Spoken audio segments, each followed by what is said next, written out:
Welcome to Amazing Americans, your source for authentic stories of inspiration, where we highlight motivating and amazing achievements by your fellow Americans. Now, here's your host of Amazing Americans, Kate Delaney.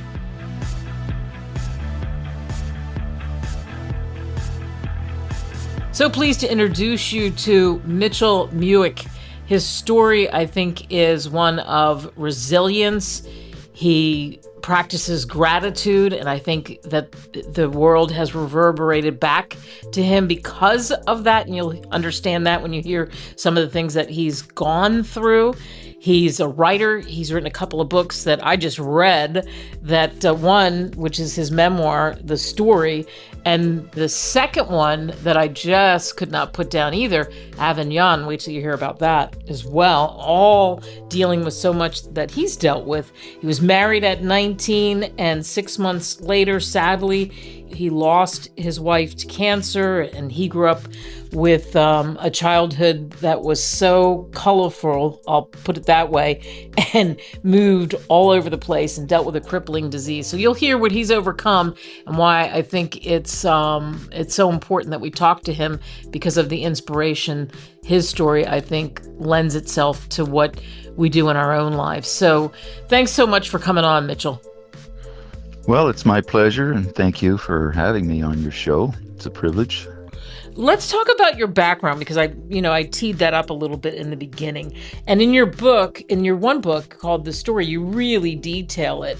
But you grew up in a family with lots of boys, and you were in the middle, and you had a crippling disease, and you had a prognosis that they didn't give you much of a chance. So tell everybody about that. Well, I had polio when I was 3, which surprises some people because the vaccine was available by then, but you got that before you went to school, and I was too young to go to school, so I hadn't gotten the vaccine. I think about my poor mom. She's got this little boy, and the doctors are telling her that he's never going to walk without a leg brace, and by the time he's 25, he'll be in a wheelchair and all hunchbacked. But, they forgot to tell me, so I didn't know. I just did whatever I could do trying to keep up with my brothers, and eventually I lost the leg brace, not exactly like Forrest Gump did in the movie, but I was able to get by, and the muscles, the ones that I still had that were functioning, they did what they could do, and so I never felt like a cripple growing up. And so that mindset and not realizing that probably really served you well. Well, yes, I think so. Life is going to give us, all of us, problems and difficulties, and how you face those is going to have far more to do with what your outcome is than the problem itself, I think. Yeah, and you talk about in the book, too, that you were raised by a mother who gambled to play poker to be able to feed the family, and then often too you ended up moving. So talk about your mom. Well, I think she's the real hero in the story. Her father left when she was about 10, and her mother was an alcoholic. And at 12, my mother was driving her mother from one bar to the next in the back roads of Sonoma County, California, from one bar to the next. So then by the age of 14, she started playing cards in the bars for money.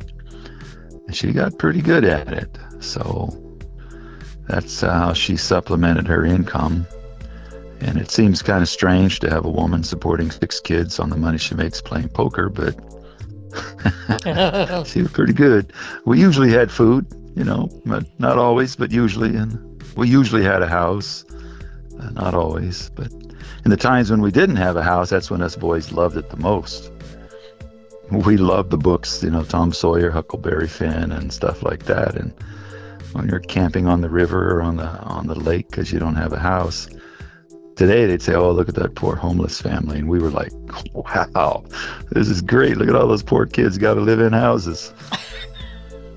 And again, that goes back to that mindset that you must have, you were adaptable when you were so young. And you say in your book, you talk about your mom, you say at 35, she was a single woman with 6 children to raise on her own, and she had no parental example to follow.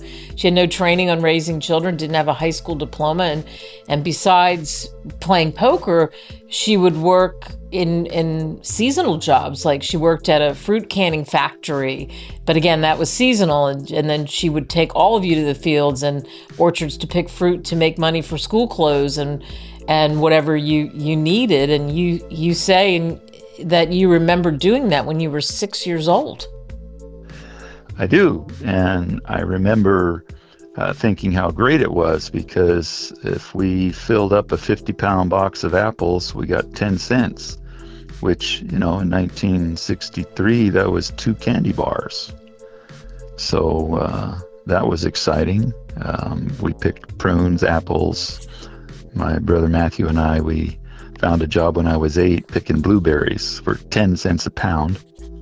Longest day I remember working was 10 hours and made 22 pounds, which is $2.20.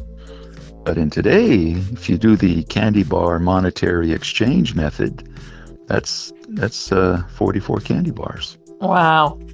That sounds good to me. And I learned something. I learned that you can't eat 44 candy bars. Mm-hmm.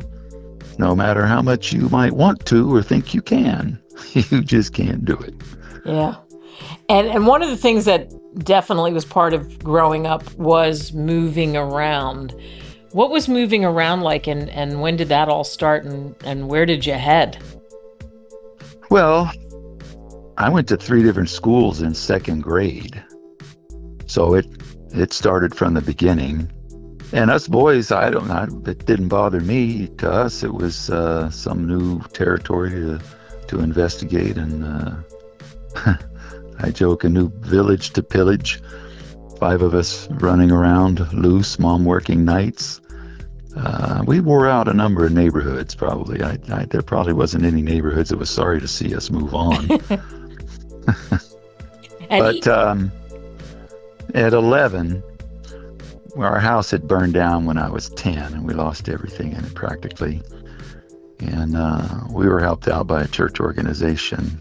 And I don't know what association my mother had with them, but they helped us out. But after about a year, Mom was still making her living in the card houses, and us boys had police visiting us probably once a week at the house. And my mom got a warning one day, someone from the church saying that they had turned her in to Child Protective Services, and they were going to come take us kids away the next day. So Mom loaded everything she could that night in her 1952 Chevy pickup truck, and with us sitting on top of it, and she just headed north. Wow. We camped that summer. And what do you remember about camping, like you were just going to get into? Oh, it was beautiful. She had a friend that had a private lake up in Lake County, California, and we were allowed to just stay there and camp. And we swam in the lake every day. We had a rope swing. We could practice swinging and diving and doing flips off of it. There was 99 acres of woods associated with it, and my brothers and I practiced building lean-tos and survival things, and it was exciting for us. We loved it. When we return with Mitch Mueck, our guest this week, we talk about his 16-year-old job in Death Valley, working in an open pit mine and becoming a foreman before the age of 18. That's next. We'll meet you on the flip. Stay tuned to Amazing Americans.